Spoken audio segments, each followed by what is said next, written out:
හරි අද බොහොම සන්තෝෂ දවසක්. මොකද අපි මේ 2005 තමයි කැම්පස් එකෙන් අවුට් වුණේ. ඊට පස්සේ දැන් මේ 2025 ඒ කියන්නේ අවුරුදු 25ක්.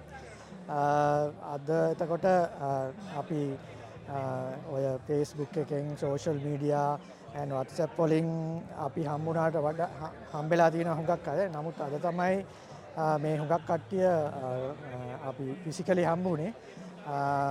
එතකොට අද ඒ වගේම අද අපි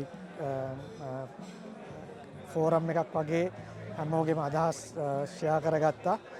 මම හිතනවා අපි අවුරුද්දකට සැරයක් වගේ මේ වගේ වැඩසටහනක් කරන එක හොඳ වෙයි කියලා. එතකොට මේක හොඳ ආරම්භයක් ඇත්තටම අවුරුදු 20කට පස්සේ වුණා.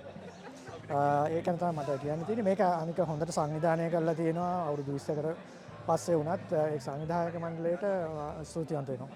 මේ ෆෝරම් එක ඔයගොල්ලෝ ඉස්සරහට මොනවද දෙන්න බලාපොරොත්තු වෙන්නේ?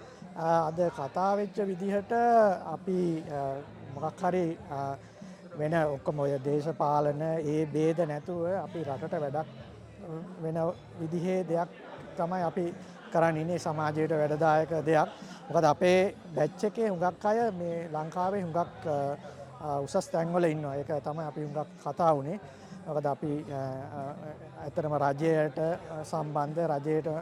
සම්බන්ධ නොවන ඒ කවුරු වුණත් හොඳ උසස් ස්ථානවල ඉන්නවා මේ රැකියා මට්ටමින්. ඒ වගේම අපේ දැන් ලංකාවේ නැති වුණත් හුඟක් කට්ටිය පිටරටවල ඉන්නවා ඒත් හොඳ පොසිෂන් වල.